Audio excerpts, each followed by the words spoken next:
भारताचा इतिहास नेहमीच असामान्य नेत्यांनी घडवलाय, पण त्यामध्ये एक असा नेता होऊन गेला ज्याला राजकारणाची सुरुवातच करायची नव्हती.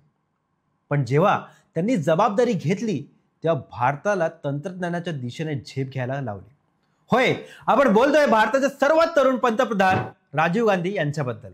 नमस्कार, मी हेमंत येडा तुम्हा सर्वांचं मनापासून स्वागत करतो आमच्या पुस्तकालय मराठी यूट्यूब चॅनलवर. आणि आजचा भाग सुद्धा खूप खास असणार आहे, त्यामुळे भाग शेवटपर्यंत पहा आणि शेवटी विचारल्या जाणाऱ्या प्रश्नाचं उत्तर नक्की आम्हाला कमेंट करा.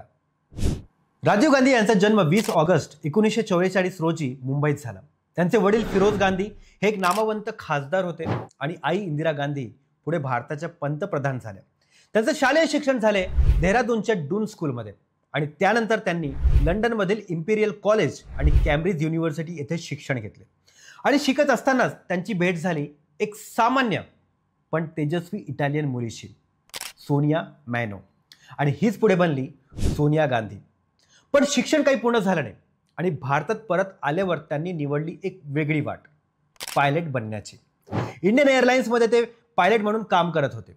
पण 1980 मध्ये एका अपघातात त्यांचे बंधू संजय गांधी यांचे निधन झाले. इंदिरा गांधीवर मोठा धक्का बसला. संजय गांधींची राजकीय जागा भरायची होती आणि ती जागा भरली राजीव गांधींनी. ते 1981 मध्ये अमेठी येथून खासदार झाले. त्यांनी राजकारणात पाऊल टाकलं, पण संकोचात आणि नाखुशीने.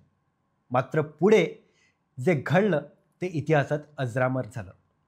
31 ऑक्टोबर 1984 एक काळा दिवस. इंदिरा गांधी यांची हत्या झाली आणि त्या धक्क्यानं अवघा देश हादरला.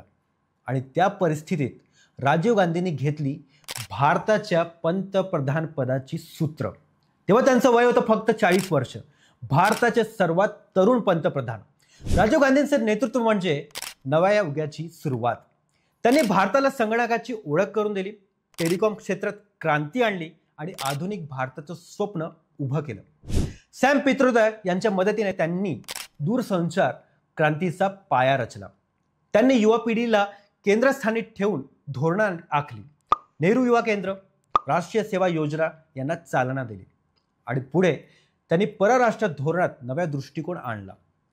पण काही निर्णय विवादित ठरले. श्रीलंकेत लिट्टे विरोधात IPKF लष्कर पाठवणं किंवा बोफोर्स घोटाळा, ज्यामुळे त्यांची प्रतिमा डागाळली.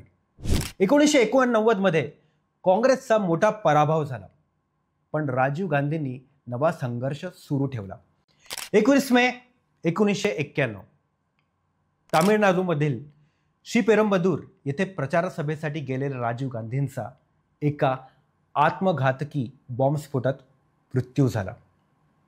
त्या दिवशी भारताने एका शांत पण दूरदृष्टी असलेल्या नेत्याला गमावलं. राजीव गांधी यांनी भारताच्या भविष्याकडे पाहण्याची नवी नजर दिली. आजची digital India, startup culture, IT parks यांचं बीज त्यांनीच रोवलंय. त्यांनी शिकवलंय दृष्टिकोन आधुनिक असावा, पण पाय जमिनीवर असावेत. आजच्या तरुण पिढीने त्यांच्याकडून शिकण्यासारखं बरंच काही आहे. नव्या तंत्रज्ञानाची स्वीकारशीलता, शांत नेतृत्व आणि देशासाठी काहीतरी करून दाखवण्याची जिद्द. आज त्यांच्या जयंतीनिमित्त आपण त्यांच्या कार्याला सलाम करूया. बघा मित्रांनो, राजीव गांधी गेले, पण त्यांनी दिलेलं स्वप्न आधुनिक भारत आजही आपल्या प्रत्येक पावलामध्ये जिवंत आहे. तुम्हाला राजीव गांधी यांचं हे चरित्र कसं वाटलं कमेंटमध्ये जरूर कळवा. हा व्हिडिओ आवडला असेल तर लाईक करा, शेअर करा आणि सबस्क्राईब करायला तर विसरू नका. चला वळूयात आजच्या प्रश्नाकडे. तर आजचा प्रश्न आहे, तुमच्या मते राजीव गांधी यांनी भारताला तंत्रज्ञानाच्या दिशेने वळवण्याचा घेतलेला निर्णय आजच्या पिढीसाठी किती महत्त्वाचा ठरलाय? उत्तर खाली कमेंट करा. तोपर्यंत आम्ही लागतो पुढच्या भागाच्या तयारीला. तुम्ही कुठेही जाऊ नका, काही ना काही वाचत राहा, कारण वाचाल तर वाचाल.